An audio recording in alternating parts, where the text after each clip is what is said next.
Hello friends, હું શિવમ મોદી અને મેકફેસ ચેનલમાં તમારું સ્વાગત કરું છું. આજના વિડીયોમાં થર્મલ એન્જિનિયરિંગ 2ના જીટીયુ સમર 2024ના પાર્ટ 2 વિડીયોમાં રેફરી એન્ડ એસીના ન્યુમેરિકલ્સ સોલ્વ કરીશું. So friends, let's begin. Example number 5 કે જે ક્વેશ્ચન નંબર 4Cમાં પૂછાયેલો છે. સમર 2024માં એક રેફ્રિજરેશન સાયકલ -10°C અને 30°C તાપમાન વચ્ચે કામ કરે છે. કોમ્પ્રેશનના અંતે રેફ્રિજરન્ટ ડ્રાય છે અને પ્રવાહી એમોનિયાનું અંડરકુલિંગ થતું નથી. તો સિસ્ટમને ટીએસ અને પીએચ ડાયાગ્રામ પર રિપ્રેઝેન્ટ કરો તથા સાયકલનો કોએફિશિયન્ટ ઓફ પરફોર્મન્સ શોધો. અહીં ફ્રેન્ડ્સ ડેટામાં આપેલું છે ટેમ્પરેચર -10 અને 30° વચ્ચે કામ કરે છે. એન્થાલ્પી એટલે કે HF ફ્લુઇડની અને HFG ફ્લુઇડ ગેસની એન્થાલ્પી આપેલી છે અને એન્ટ્રોપી આપેલી છે સિમિલર વેમાં SF અને SFG. આ વેપર કમ્પ્રેશન રેફ્રિજરેશન સિસ્ટમનો TS અને પીએચ ડાયાગ્રામ દર્શાવેલો છે. અહીં તમે 1 to 2 પ્રોસેસમાં જોઈ શકો છો. 1 to 2 A isentropic compression process છે. 2 to 3 એ કન્ડેન્સરમાં કન્ડેન્સેશન થાય છે રેફ્રિજરન્ટનું. 3 to 4 એ થ્રોટલિંગ પ્રોસેસ એટલે કે એક્સપાન્શન પ્રોસેસ છે. અને 4 to 1 that is evaporation process કે જ્યાં હીટ રિજેક્શન થાય છે રેફ્રિજરેશનમાં અને કુલિંગ ઇફેક્ટ જનરેટ થાય છે. તો આ VCRS સિસ્ટમનો TS અને પીએચ ડાયાગ્રામ છે. તો સૌ પ્રથમ એક્ઝામ્પલ સ્ટાર્ટ કરતાં પહેલાં ડેટા ગિવનમાં શું આપેલું છે તે આપણે જોઈ લઈએ. ઇવેપોરેટર ટેમ્પરેચર એટલે કે 1 નંબરનું ટેમ્પરેચર જે T1 છે -10°C અને કેલ્વિનમાં 263 કેલ્વિન. કન્ડેન્સર ટેમ્પરેચર એટલે કે 2-3 એ જે કન્ડેન્સર ટેમ્પરેચર છે 30°C, 303 કેલ્વિનમાં એને રૂપાંતર કરીએ. VCRમાં આઇસેન્ટ્રોપિક કમ્પ્રેશન થતું હોવાથી S1 = S2. Entropy remain constant જે TS ડાયાગ્રામમાં તમે જોઈ શકો છો. S1 = S2. Here S1 A entropy at point 1 and S2 similarly entropy at point 2. હવે આમાં જે એક્ઝામ્પલમાં આપણે સૌ પ્રથમ ઇક્વેશન એપ્લાય કરવાનું છે. ડ્રાયનેસ ફ્રેક્શન ફાઇન્ડ આઉટ કરવાનો છે X1. તો એના માટેનું S2 = SF1 plus X1 multiply by HFG1 divided by T1. તો અહીં મિત્રો તમે જોઈ શકો છો અમુક એક્ઝામ્પલમાં HF અને HGની વેલ્યુ આપેલી હશે અને SF અને HSGની વેલ્યુ આપેલી હશે. જ્યારે આ એક્ઝામ્પલમાં HF અને HFG સિમિલર વે SF અને SFGની વેલ્યુ આપેલી છે. તો આપણે આ ઇક્વેશન એપ્લાય કરીશું અને સ્ટેપ બાય સ્ટેપ એ કેલ્ક્યુલેટ કરીશું. તો આ ઇક્વેશન આપણે એપ્લાય કર્યું. એમાં જે S2 છે તો 2 પોઈન્ટ ઉપર ટેમ્પરેચર આપણે જાણીએ છીએ કે 30° છે. તો 30° એ S2 4.9842 રહેશે કે જે SFG છે. 2 નંબરે ડ્રાય એન્ડ સેચ્યુરેટેડ છે તો 4.9842 SF1. હવે SF1 1 પોઈન્ટે -10 એટલે SF આ જે વેલ્યુ આવશે 0.5443 પ્લસ X1 આપણે ફાઇન્ડ આઉટ કરવાનું છે. અહીં HFG1 એ 1297.68 એ 0.1 ઉપરનો છે -10°. HFG એ કોઠા ઉપરથી તમને આ સ્ટીમ ટેબલ ઓલરેડી એક્ઝામ્પલમાં આપી દીધેલું હશે તો તેના ઉપરથી તમને આ બધી વેલ્યુ મળી જશે. અને T1 જે ટેમ્પરેચર આપેલું છે ઇવેપોરેટર ટેમ્પરેચર -10 જેને કેલ્વિનમાં આપણે કન્વર્ટ કરીને મૂકીશું તો આપણને ડ્રાયનેસ ફ્રેક્શન X1ની વેલ્યુ મળશે 0.8998. Now we have to calculate H1 enthalpy at 1 point. તો એનું ઇક્વેશન આપણે જાણીએ છીએ. H1 = HF1 plus X1 multiply HFG1. તો 1 by 1 પુટ કરીએ વેલ્યુ. તો HF1 આપણને ખબર છે 1 જે ટેમ્પરેચર -10 આગળ HFની વેલ્યુ કેટલી છે તો 135.37 પ્લસ X1 આપણે ફાઇન્ડ આઉટ કર્યો અને HFG1 તો 1 આગળની વેલ્યુ HFG એ 1297.68. તો આપણને H1 એ કેલ્ક્યુલેટરમાં આન્સર મળી જશે 1303.02 કિલોજૂલ પર કેજી. એનો યુનિટ ખાસ લખવાનો છે ફ્રેન્ડ્સ. એન્થાલ્પીનો યુનિટ થશે કિલોજૂલ પર કેજી અને એન્ટ્રોપીનો યુનિટ છે કિલોજૂલ પર કેજી કેલ્વિન. હવે ફ્રેન્ડ્સ કોમ્પ્રેશનના બાદ સ્પેસિફિક એન્થાલ્પી 1 to 2 જે H2 ફાઇન્ડ આઉટ કરવાનું છે. તો સેમ ઇક્વેશન આપણે એપ્લાય કરીશું HF2 પ્લસ HFG2. તો H2 આગળ જે HF2 છે તો 2.30 ડિગ્રીએ HF2ની વેલ્યુ 323.08 અને HFG2 1145.8. તો બંનેનો સરવાળો થશે H2 જે આપણને 1468.88 કિલોજૂલ પર કેજીમાં મળશે આન્સર. આફ્ટર કમ્પ્રેશન કન્ડેન્સેશનના અંતે એટલે મતલબ H3 પોઈન્ટ, આ જે 2 to 3 એ કન્ડેન્સેશન પ્રોસેસ છે એમાં H3 ઇઝ ઇક્વલ ટુ HF2ની વેલ્યુ આપણને ડાયરેક્ટ મળશે 2 પોઈન્ટ આગળ HF2ની વેલ્યુ 323.08 એ કિલોજૂલ પર કેજી આપણને ડાયરેક્ટ વેલ્યુ મળશે. અને સિમિલર વે તમે પીએચ ડાયાગ્રામમાં જોઈ શકો છો, પ્રેશર વર્સિસ એન્થાલ્પીના ડાયાગ્રામમાં, કે H3 અને H4ની વેલ્યુ સિમિલર થશે કારણ કે થ્રોટલિંગ પ્રોસેસ છે, એન્થાલ્પી રિમેઇન કોન્સ્ટન્ટ. તો H3ની વેલ્યુ આપણે ફાઇન્ડ આઉટ કરી તો સિમિલર એ H4ની વેલ્યુ થઈ જશે. અહીં આપણે બધી H1ની મતલબ એન્થાલ્પીની વેલ્યુ ફાઇન્ડ આઉટ કરી રહ્યા છે, H1, H2, H3 and H4, કારણ કે આપણે અલ્ટિમેટલી ફાઇનલી શું શોધવાનું છે? COP, coefficient of performance of refrigeration system. તો આપણે નેક્સ્ટ સ્ટેપમાં જોઈશું આ TS ડાયાગ્રામ છે અને રેફ્રિજરેશન ઇફેક્ટ. તો નેટ રેફ્રિજરેશન ઇફેક્ટ શું થશે તો ડિટેલમાં આપણે આ જોઈએ. 1 to 4 જે 4 to 1 છે એ ઇવેપોરેશન પ્રોસેસ છે, ત્યાં આપણને રેફ્રિજરેશન ઇફેક્ટ મળે છે. તો એ આપણી રેફ્રિજરેશન ઇફેક્ટ હશે. સો મેં લખ્યું છે H1 માઇનસ H4 અને કોમ્પ્રેશન વર્ક છે જે છે 1 to 2 એ કોમ્પ્રેશન પ્રોસેસ છે, તો H2ની વેલ્યુ વધારે હશે માટે H2 માઇનસ H1 લખ્યું છે. અને COP ઓફ રેફ્રિજરેશન સિસ્ટમ તો net refrigeration effect divided by compression work. તો અહીં H1 આપણે શોધ્યું, H2 શોધ્યું અને H3 અને H4ની વેલ્યુ આપણને ખબર છે. તો હવે 1 by 1 આપણે રેફ્રિજરેશન ઇફેક્ટ ફાઇન્ડ આઉટ કરીએ. તો H1 માઇનસ H4, તો રેફ્રિજરેશન ઇફેક્ટ એ કિલોજૂલ પર કેજીમાં આપણને વેલ્યુ મળી ગઈ છે 979.94. અને similar way compression work find out કર્યું છે H2 માઇનસ H1. તો H2ની વેલ્યુ ખબર છે, H1ની પણ વેલ્યુ ખબર છે આપણને. તો આપણને 165.86 કિલોજૂલ પર કેજી એ કમ્પ્રેશન વર્ક મળ્યું છે. તો COP of refrigeration effect 979 divided by 165, તો આપણને સાયકલનો કોએફિશિયન્ટ ઓફ પરફોર્મન્સ મળી ગયેલો છે 5.908. તો આ રીતના એક સિમ્પલ એક્ઝામ્પલ રેફ્રિજરેશન સિસ્ટમનો પૂછાય જ છે, જે ક્વેશ્ચન 4Cમાં પૂછાતો હોય છે.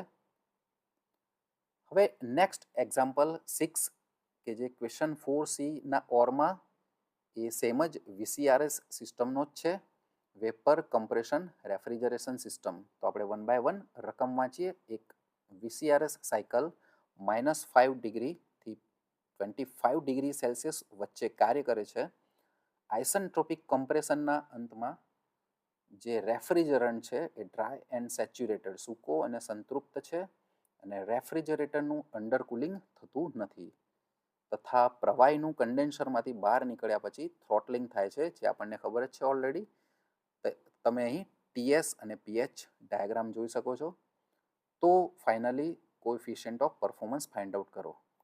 હવે તમે ફ્રેન્ડ્સ આ જે કોઠામાં જે સ્ટીમ ટેબલ આપેલું છે આપણને રકમમાં આપી દીધેલું હશે. આગળના એક્ઝામ્પલમાં HFGની વેલ્યુ આપી હતી અને SFGની વેલ્યુ આપી હતી, જ્યારે અહીં HGની વેલ્યુ આપેલી છે અને એન્ટ્રોપીમાં એસ જીની વેલ્યુ આપેલી છે. તો આ એક્ઝામ્પલને કેવી રીતના ગણવું તો આપણે સ્ટેપ બાય સ્ટેપ ગણીએ છીએ.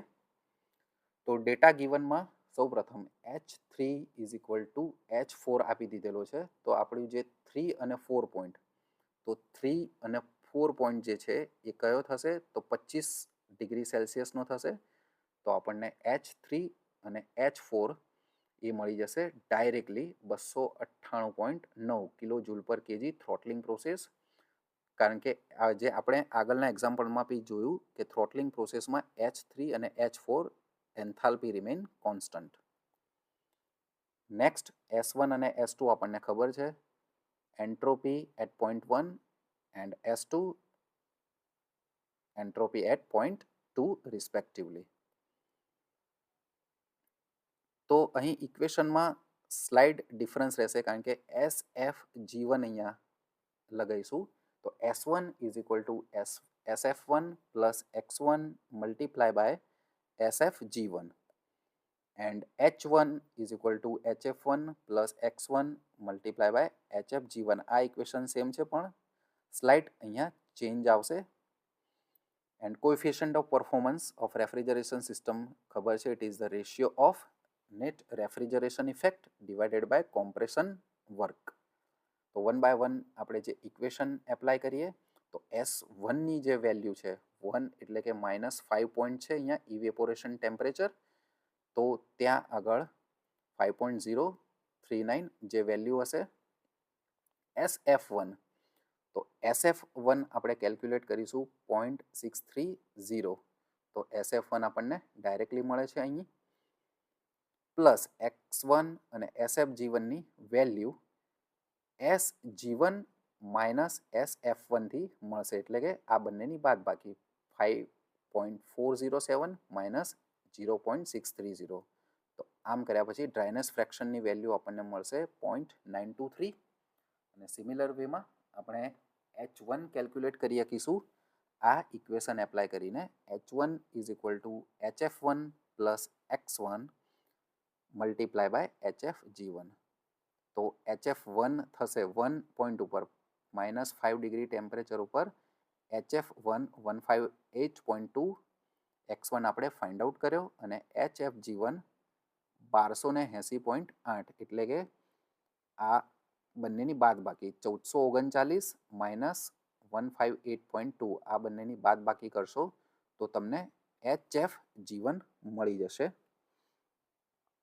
તમે કેલ્ક્યુલેટરમાં જોઈ શકો છો 1439 માઇનસ 158.2 કરશો તો 1280.8 એ જે વેલ્યુ મળી જશે. નેક્સ્ટ H1 તો આપણને મળી ગયા, જે આનું સિમ્પ્લિફિકેશન કેલ્ક્યુલેટરમાં આપશો તો 1340.37 કિલો જૂલ પર KG. Next refrigeration effect H1 minus H4. તો H1ની વેલ્યુ આપણે ફાઇન્ડ આઉટ કરી ફ્રેન્ડ્સ 1340.37 માઇનસ H4 કે જે H3 is equal two H4 તો 298.9, બંનેનો ડિફરન્સ કરતાં જે વેલ્યુ આવે છે એ કિલો જૂલ પર કેજીમાં નેટ રેફ્રિજરેશન ઇફેક્ટ આપણને મળે છે. ફ્રેન્ડ્સ નેક્સ્ટ આપણે ફાઇન્ડ આઉટ કરવાનું છે કમ્પ્રેશન વર્ક. તો કમ્પ્રેશન વર્ક જે 1 to 2 આઇસેન્ટ્રોપિક કમ્પ્રેશન છે, તો H2 માઇનસ H1. અહીં મિત્રો રકમમાં એવું કીધું છે કે કમ્પ્રેશનના અંતમાં જે રેફ્રિજરન્ટ છે એ સૂકો અને સંતૃપ્ત અવસ્થામાં છે, ડ્રાય અને સેચ્યુરેટેડ અવસ્થામાં છે. તો H2 પોઈન્ટ એટલે કે 25° ઉપર Hg વેલ્યુ લાગુ પડશે અહીંયા 1466 માઇનસ H1. તો H1ની વેલ્યુ આપણે ફાઇન્ડ આઉટ કરી 1340.37. તો બંનેનો જે ડિફરન્સ આવશે 125.63 કિલો જૂલ પર કેજી એ કોમ્પ્રેશન વર્ક થશે. હવે આ બંનેનો રેશિયો એટલે કે COP coefficient of performance of refrigeration system, તો રેફ્રિજરેશન ઇફેક્ટ ઉપર આવશે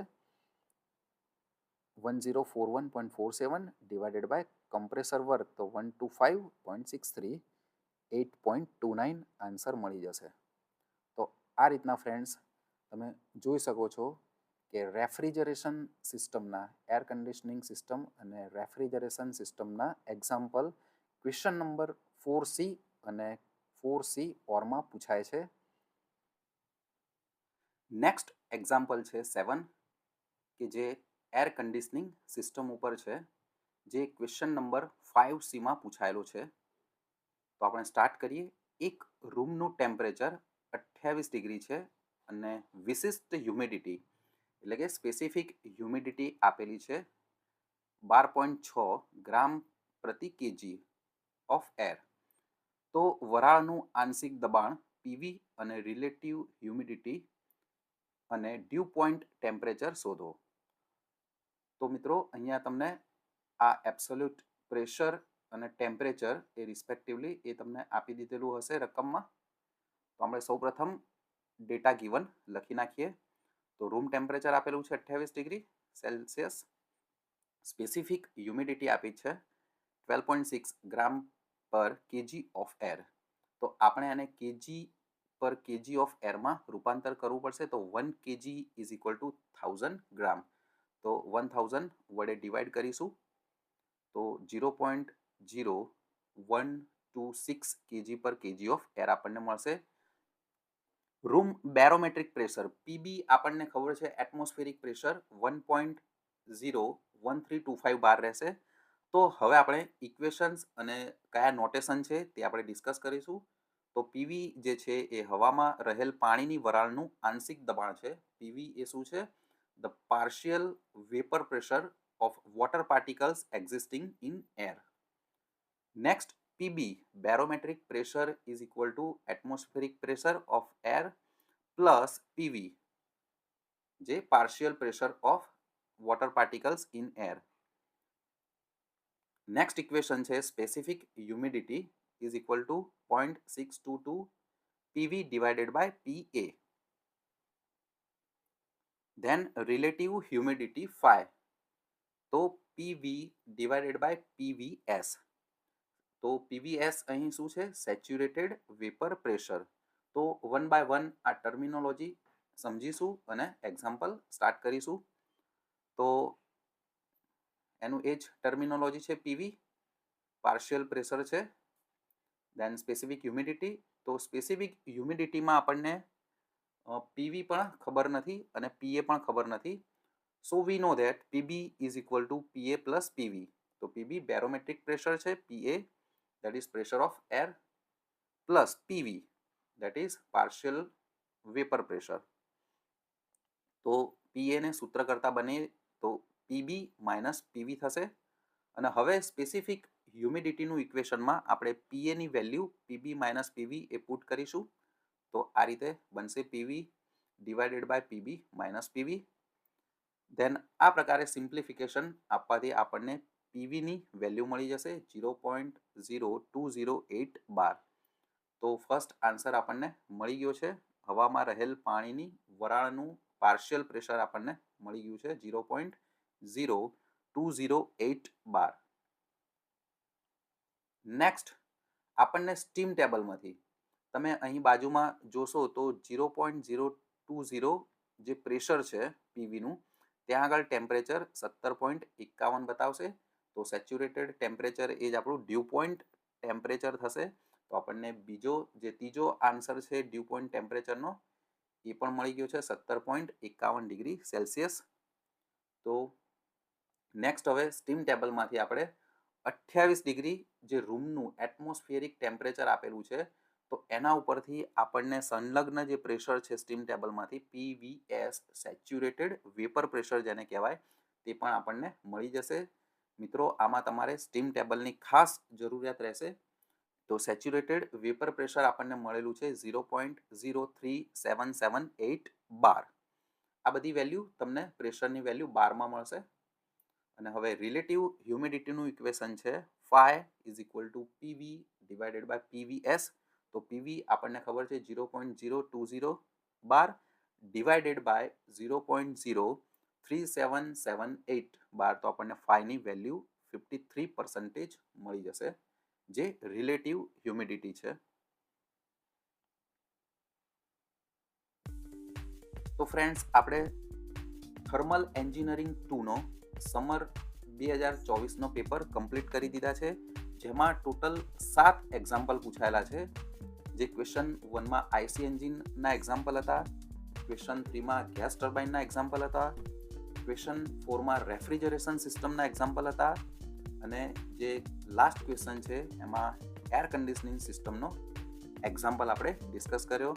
તો આમાં તમને કોઈ પણ જાતની ક્વેરી હોય તો પ્લીઝ કોમેન્ટ કરો, અમને ઈમેલ કરો. And thanks for watching this video. જય હિન્દ.